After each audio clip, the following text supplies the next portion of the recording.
cara acabou de levantar voo.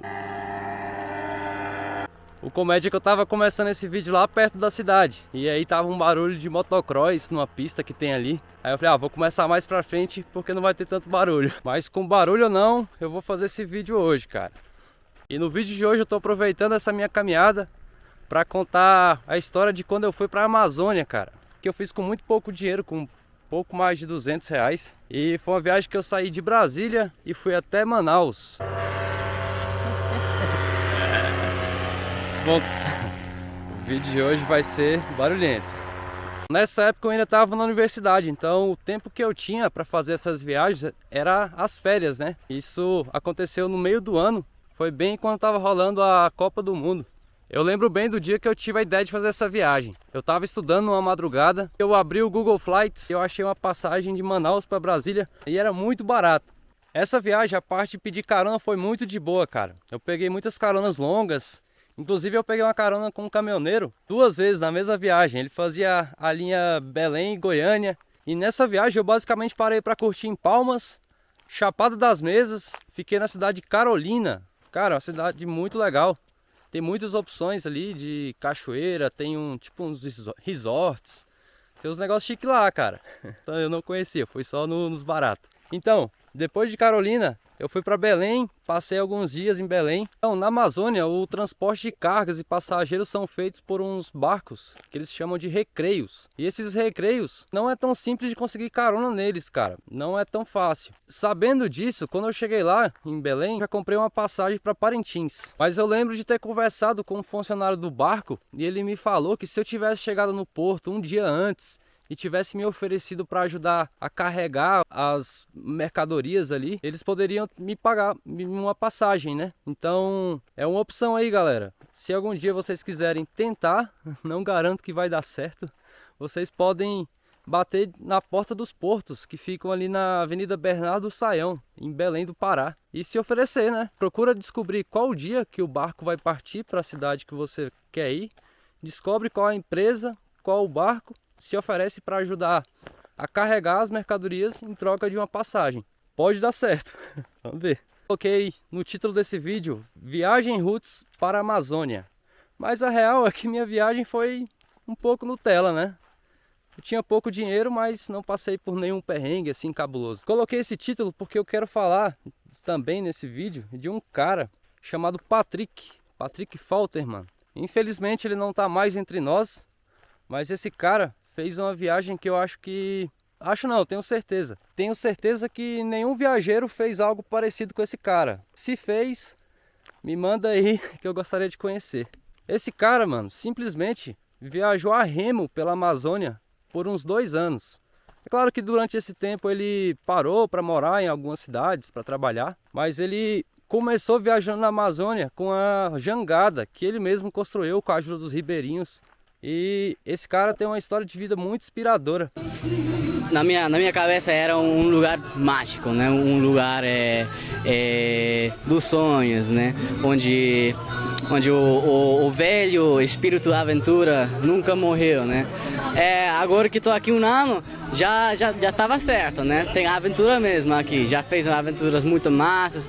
O americano há vários dias vem viajando em uma canoa proporcionada por uma pequena vela e muitas vezes apenas por remo. Para conhecer a região, iniciou sua viagem pelo rio Amazônicos, em uma pequena jangada com menos de 4 metros quadrados, onde viajou de São Luís do Tapajós, um paraíso natural, no município de Itaituba, até Aveiros, onde adquiriu a pequena canoa. Vou deixar até aqui o link do blog que ele escrevia, e lá tem muito relato legal. E ele deixou uma lista de equipamento que ele usava, cara. Ele viajava de maneira totalmente roots, ele levava sal, ia caçando, pescando, e às vezes passava 2 meses no mato. Enfim, eu não tive dessas coragem toda não. Eu fui de barco, né? Naquele barco conhecido com as redes, uma rede em cima da outra, daquele jeitão. De fato, assim, eu não conhecia a Amazônia. Eu posso dizer que eu passei pela Amazônia. Vou te falar como é a viagem no barco. Isso aqui resume. Podem discordar de mim. Mas no primeiro dia você tá muito empolgado ali. Você, caraca, uau! Fica olhando ali por horas. Aí no outro dia você já olha assim, pô, Legal, ok. Aí no terceiro dia você só quer saber de ficar vendo televisão ou fazendo qualquer outra coisa, conversando. Que essa é uma parte muito legal da viagem, que sempre tem muita gente ali com histórias de vidas interessantes, ou viajantes, ou ribeirinhos locais voltando para suas casas. Mano, uma parada que rolou nesse barco, enquanto a gente estava viajando, chegando em Parintins, foi que teve aquele jogo do Brasil e Chile na Copa do Mundo. Então, e tinha alguns chilenos no barco, então foi uma zoeira danada ali. Isso é bem da hora. Depois de uns 3 dias nesse barco aí, cara, eu fui parar em Parintins e foi quando tava rolando o festival do Boi Bumbá. Foi uma experiência incrível, mano. Cara, de Parintins, as recordações que eu tenho que me marcam assim, como é forte a rivalidade entre o negócio lá do boi garantido e boi caprichoso. É um negócio muito doido, cara. Os caras discutem como se fosse Flamengo e Vasco, mano. Tipo assim, pô, dançarina tal não dançou direito, mano, é cabuloso. E teve um dia que eu tive a chance de ir lá na arena, existe tipo um ginásio, um estádio gigante assim, que é feito pro evento.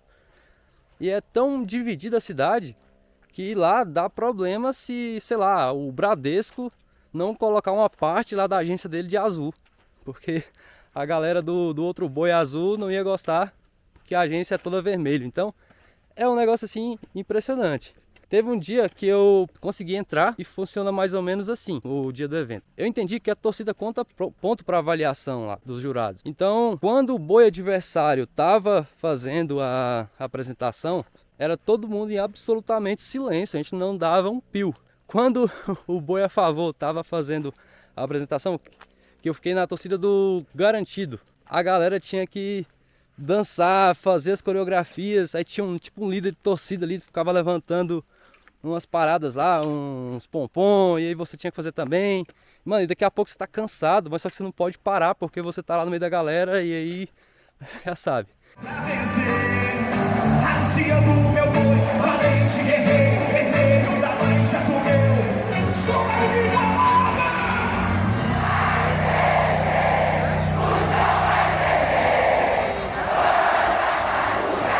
E depois de Parintins, eu fui para uma cidade do interior chamado São Sebastião do Atumã. Já é um outro rio que é um braço do rio Amazonas, que aí nesse lugar eu pude ter um pouco mais de contato com a Amazônia de fato. Porque até então, de Belém até Parintins, eu tinha ficado só dentro do barco.